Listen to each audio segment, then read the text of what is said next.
Lethargy అండి, issues ఏం లేవు. మనం అధికారంలోకి వచ్చాం, we are in comfortable position.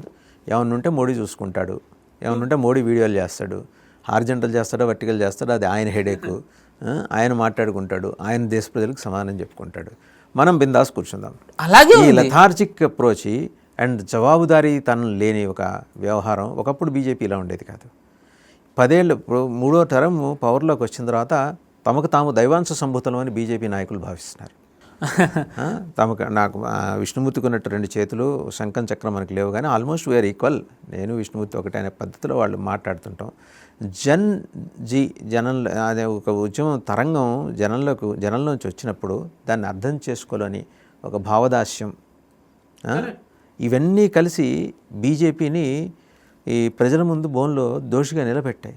100% కాంగ్రెసైజేషన్ is happening in BJP అండి. కాంగ్రెసైజేషన్ అంటే ఆ రకమైన లెథార్జిక్ అప్రోచ్, మనల్ని ఏంట్లో మనం ఎవడికి సమానం చెప్పడం, ఇంకోటికి సమానం చెప్పడం ఏంట్లే అని. మొదటి 5 ఏళ్ళు బాగా జరిగింది, సవ్యంగా జరిగింది. తర్వాత కొంచెం జాగ్రత్తగా అనిపించింది. ఎప్పుడైతే థర్డ్ టైం వచ్చేసారంటే మనకి ఇంకా తిరుగులేదనే భావన, అంటే భావన కరెక్ట్ కాదు. ట్రూ, నిజంగానే మీరు అన్నది ఆ భావన ఎవరికి కరెక్ట్ కాదు. కానీ మనం కనుక గమనించినట్టయితే 2024 జనరల్ ఎలక్షన్స్ అయిన తర్వాత నుంచి ఎప్పుడెప్పుడైతే అసెంబ్లీ ఎలక్షన్స్ జరిగాయో బీజేపీ ఐటీ సెల్ ఎక్సలెంట్ పనిచేసింది. అంటే ఎక్సలెంట్ అనేకుండా కూడా ఎగ్జాంపులరీ, అంటే టు బి ఆనెస్ట్ వాళ్ళు ఒక ట్రెండ్ సెట్ చేశారు. Bengal elections best example. A narrative వచ్చినా తిప్పికొట్టగలిగారు. ఎందుకు? అమిత్ షా గారు ఎలక్షన్ అప్పుడు ఇన్ఛార్జ్ కింద ఉంటారు కాబట్టి. అంటే అమిత్ షా గారు ఏమన్నా చెప్తేనే చేస్తారు అని అంటే ఇంకా వేరే వాళ్ళు ఎందుకు? ఈరోజు 240 మంది ఎంపీలు బీజేపీకి ఉన్నప్పుడు ఎంతమంది ఈరోజు జరుగుతున్న ప్రొటెస్ట్ గురించి మాట్లాడారు. బీహార్లో సీతామఢీది నెట్లో సెర్చ్ చేసే నాకే అర్మాంది అక్లాకి హిస్టరీ దొరికినప్పుడు ఆ బీహార్లో ఇలాంటి ఆ సీతామఢీ ఏ ప్లేస్, ఆ సెన్సిటివిటీ చెప్పాల్సిన బాధ్యత బీహార్లో ఉన్న బీజేపీ ఎంపీలకి లేదా? AK-47ది లోకల్సే నిజానికి సమర్థిస్తున్నారు. అది కాంగ్రెస్, అది నేను ఇందాక అన్నట్టుగా బీజేపీనో ఆర్ఎస్ఎస్ సంఘవాడ్లో కాదండి. స్థానికులు AK-47 ఎందుకు వాడారో అది వాడడం వల్ల అక్కడ ఏం జరిగింది అనేది స్థానికంగా ఉన్న ప్రజలు, షాప్ కీపర్సే చెప్తున్నప్పుడు బీజేపీకి దాన్ని స్ప్రెడ్ చేయాల్సిన బాధ్యత లేదా? అమెరికా ఈరోజు ఎందుకు వాళ్ళు, మనం అమెరికా ఇచ్చిన నోటిఫికేషన్ మాట్లాడుకున్నాం, 17th ఇచ్చింది, 20th ఇలా జరగబోతుందని. 21st మోటార్ సైకిల్ ర్యాలీ ఉంటుందని చెప్పారు. ఎలా తెలుసు వాళ్ళకి? ఇప్పుడు ఓకే ప్రొటెస్ట్ ఉంది, ఫైన్, మీరు ప్రొటెస్ట్ పెట్టారు, ఓకే, మోటార్ సైకిల్ ర్యాలీ ఉంటుందని మీకెవరు చెప్పారు? ఎలా తెలిసింది మీకు మోటార్ సైకిల్ది ఉంటుంది అని?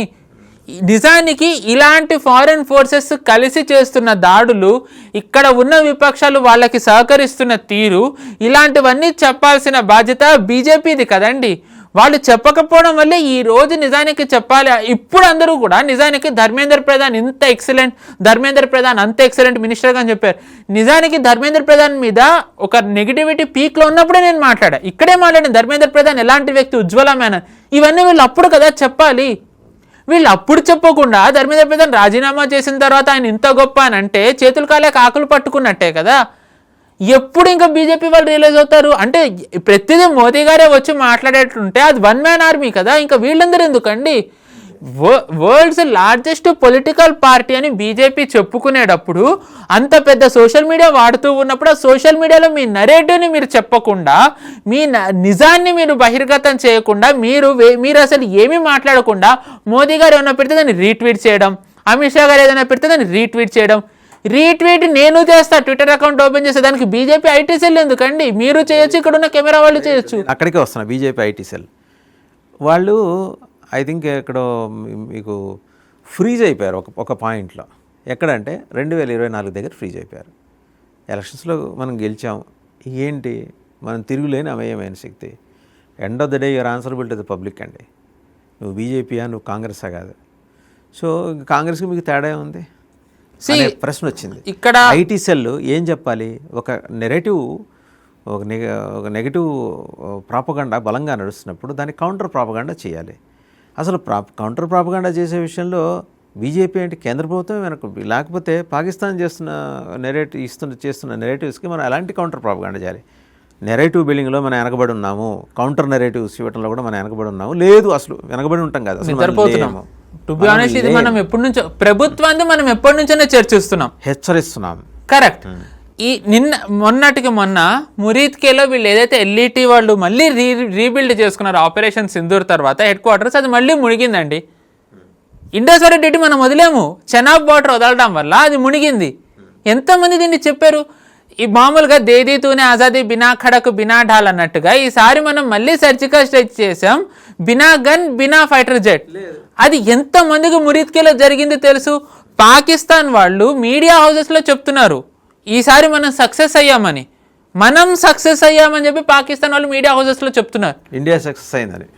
మనం పాకిస్తాన్ మీడియా హౌస్లో మనం చేయగలిగామని, అంటే దాంట్లో పాకిస్తానీ హ్యాండ్ ఉందని చెప్పి వాళ్ళ ఐఎస్ఐ వాళ్ళు, ఆర్మీ వాళ్ళు ఓపెన్గా చెప్తున్నారు.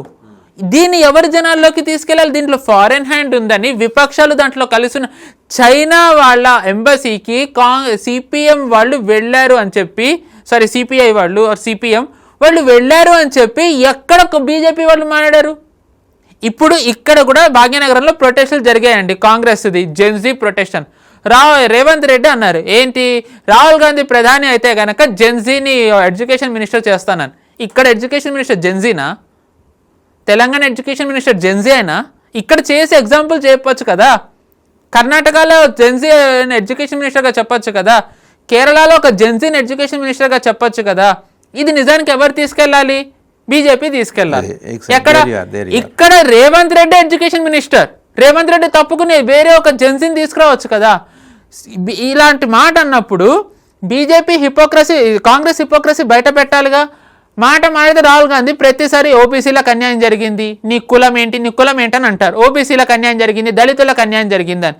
వీళ్ళు పెట్టిన 3 ముఖ్యమంత్రుల్లో 4 ఇప్పుడు ఎవరు నిజానికి వెనకబడ్డ వర్గానికి చెందిన వాళ్ళు? సుఖ్వీందర్ సుక్కు ఒక ఎస్సీ ఎస్టీకి సంబంధించిన అతనా? కాదు. రేవంత్ రెడ్డి ఎస్సీ ఎస్టీకి సంబంధించిన అతనా? కాదు. డీకే శివకుమార్ ఎస్సీ ఎస్టీకి సంబంధించిన అతనా? కాదు. ఇన్ఫాక్ట్ సిద్ధరామయ్య వెనకబడ్డ వర్గానికి సంబంధించిన వాడు, అతన్ని తప్పించి డీకే శివకుమార్ని పెట్టారు. వీడి సతీశన్ వెనకబడ్డ వర్గానికి సంబంధించిన వాళ్ళ కాదు. కాంగ్రెస్వి మిస్టేక్స్, హిపోక్రసీలు ఇన్ని ఉన్నాయి. ఇన్ని ఉన్నప్పుడు వీళ్ళు ఇలాంటివి కదా వీళ్ళు చెప్పాలి. ఈరోజు జనాలకు ఎంతమందికి తెలుసు?